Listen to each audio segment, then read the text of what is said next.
오늘은 9장 35절부터 10장 14절까지 말씀이 되겠습니다. 먼저 정리하면 사울의 계보가 9장 35절부터 44절까지 다시 나오죠.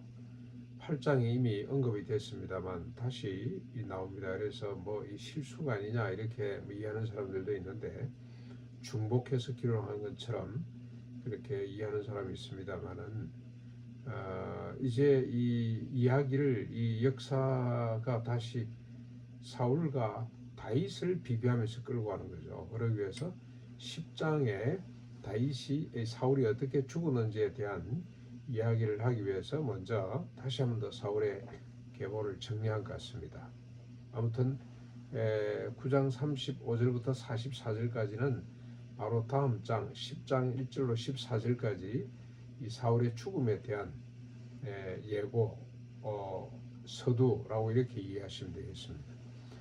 오늘은 특별히 사울의 실패 원인이죠. 사울만 죽은 것이 아니고 아들이 다 죽어서 한 집안이 망하는 걸 우리가 보게 되는데, 원인은 하나님의 말씀대로 살지 못한 것 때문에 그렇습니다. 하나님께 묻지 않은 것, 다른 신들에게 의존했던 것, 이게 실패의 원인이었습니다. 그런데 스스로 죽죠. 블레셋이 치러 오는 걸 보고 위계의식을 갖고 스스로 죽어버립니다. 할례받지 않은 자에게, 그 명분은 그렇습니다. 할례받지 않는 자에게 죽는 것보다도 내가 스스로 죽는 것이 더 낫겠다. 그래서 부관에게 나를 치라고 했는데 그가 치지를 못하자 자기 칼에 자기가 스스로 엎어져 죽게 되었습니다. 신약의 예수님의 제자 가운데 한 사람이 생각이 나죠. 가롯 유다. 예수님을 팔아먹고 양심의 가책을 받아서 밖에 나가서 스스로 목을 매 죽어버리죠. 이 자기 의지가 강한 사람들이라고 할 수가 있습니다. 자기가 자기를 책임지는 사람들. 어떻게 보면 멋있어 보입니다만 어리석기 짝이 없는 사람이죠. 결국 죽음이 결과입니다. 자기가 스스로 책임을 지는 사람. 잘 나가면 교만해지고 못 나가면 스스로 죽어버리는 그런 유형의 사람들이라고 할 수가 있습니다. 그런데 대다수의 사람은 이런 유형에 속한다고 할 수가 있습니다. 자기 힘으로 의에 이르려고 하고 자기 힘으로 심지어는 하나님의 경지까지 이르려고 하는 사람들, 성공하면 반드시 자기를 드러내고 교만해지게 돼 있습니다. 남을 정죄하고 비판하고 남을 정죄하고 비판할수록 자신이 더 의로워진다고 생각을 하는 그런 유형의 사람들이죠. 그러다가 실패하면 허물어져 버립니다. 스스로 목숨을 끊어버리는 이런 유형의 사람들이라고 할 수가 있습니다. 비교되는 인물이 있죠. 이 사울과 비교되는 인물이 있습니다. 근데 이 참 역사가가 에스라라고도 그러는데 역사가 성령님이 하신 거죠. 정말로 멋있게 정리가 되어 있습니다. 사울은 이렇게 죽는데 정반대의 유형의 사람이 한 사람이 있습니다. 그 이야기가 11장부터 29장까지 길게 나옵니다. 어떻게 사울과 다르냐? 다윗입니다. 다윗. 어떻게 다르냐? 다윗은 자기 불의를 깨달은 사람이죠. 자기는 죽었다 깨어나도 의롭게 될 수 없는 사람인 것을 깨닫게 됩니다. 그리고 눈물로 하나님의 도우심을 바라는 거죠. 하나님의 구원하심을 자신의 전 존재를 걸고 바라본 사람이 다윗이라고 할 수가 있습니다. 사울과 정반대되는 입장입니다.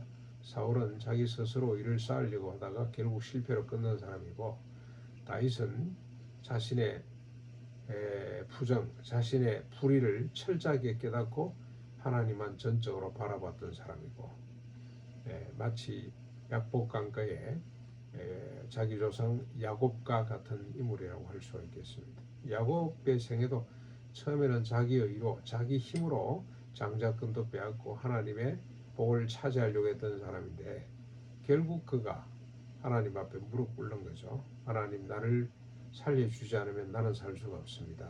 자기 부인의 순간이었습니다. 그 믿음을 그대로 이어간 것이 다윗이라고 할 수가 있는데, 다윗이 이렇게 자신의 무능함을, 자신의 부패함을, 불의함을 깨닫고 하나님께 온전히 무릎을 꿇었던 결과가 어떻게 됩니까? 11장부터 29장까지 기록할 만큼 위대한 역사를 쓰게 되었습니다.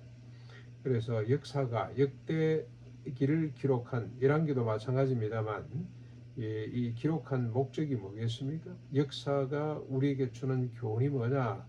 새로운 관점을 갖게 하는 거죠. 전적 하나님의 은혜, 인간에게 있어서 필요 충분의 조건, 오직 요구되는 것은 자기 모순과 타락을 깨닫고 자기를 부인하고 오직 주님만 바라보도록 하기 위해서 역사책을 별도로 썼습니다. 원래 이스라엘의 역사책이 있었죠. 남쪽 유다, 북쪽 이스라엘도 역사책이 있었어요. 역대지략이라고 하는 역사책이 있습니다만은, 그것은 철저하게 인간 중심으로 기록이 된 조선왕록 실록과 비슷한 기록이겠죠.